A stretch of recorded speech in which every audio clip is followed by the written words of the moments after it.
Hello, it's Rob here and welcome to my video on a repair stroke mod I've done to my Aero Avante on the DF02 chassis.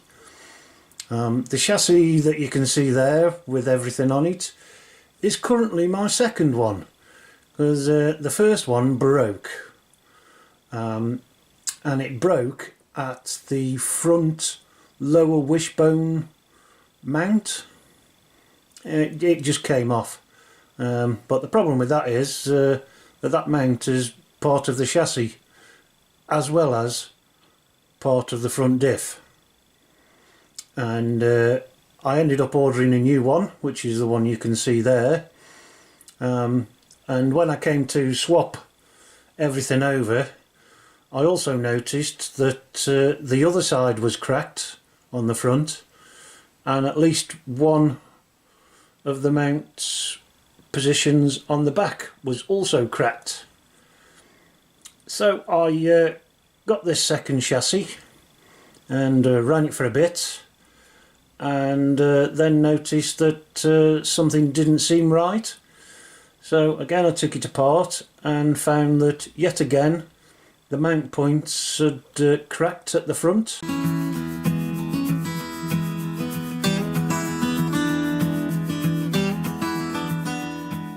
As well as at the back, at least one of them.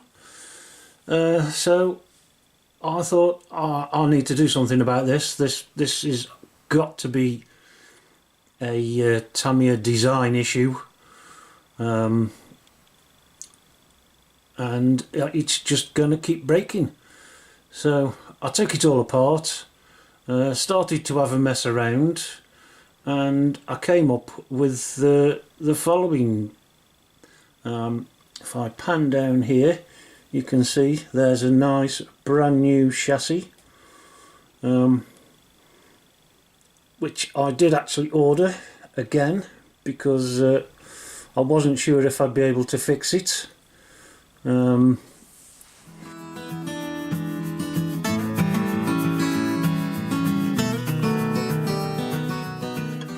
But as it happens, since I've done this mod, it's been behaving quite well, and no similar issues. But I've got this one spare ready because, like I say, this one, both front mounts were cracking away from the diff housing, and at least one of the back ones, so it might not last very long.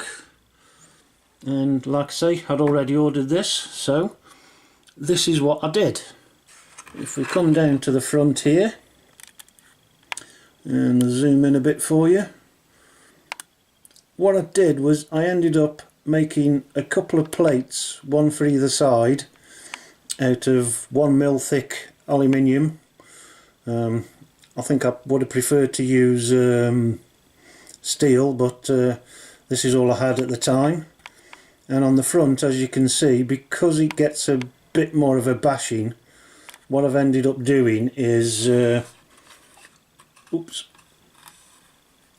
putting two screws or two nuts with nylock nuts on the end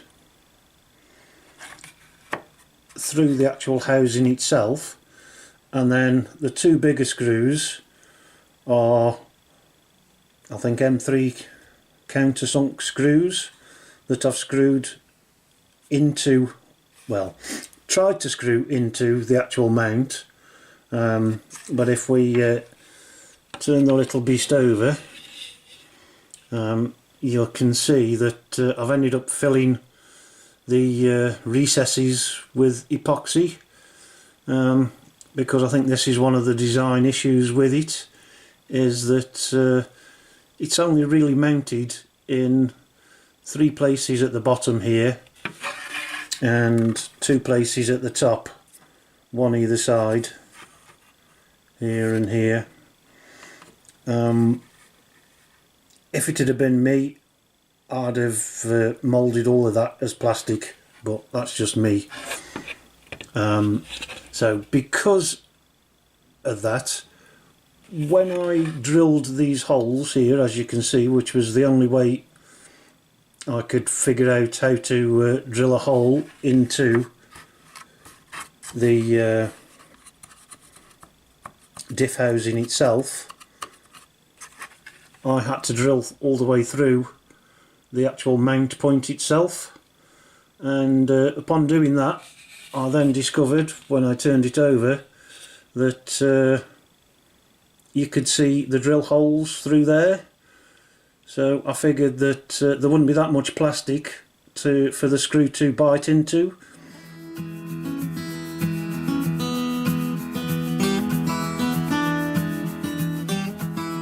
So I've ended up filling all the recesses with epoxy, letting it go off, and I think from memory I then sort of re-drilled through those two holes before finally screwing the plate on. And like I say, I've managed to be able to do it on both sides with 1mm plate, and there's still loads of room for the diff to spin freely.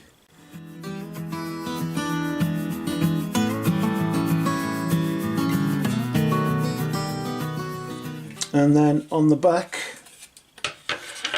because this doesn't get so much of a beating from what I can tell, I've only done the 2 screws and I haven't put any epoxy on the top there, and to be honest I can't remember why I didn't do that, but I didn't. And then as you can see I've just filled it, and unfortunately kind of ran out of glue before that last one was filled. But there you go, we've filled all the recesses again and again. I ended up drilling through the mount itself, but as you can see from this, it's because yes, I've done this one as well, it doesn't affect any of the movement of the wishbones and A-arms. I did all the checking and testing, and those nylock nuts just miss the A-arms as well, and we move quite freely. So I'm just waiting to see how long it lasts, and with that I hope you enjoyed this little chat about what I believe is a major design issue with the DF02 chassis. Thanks for watching. Bye.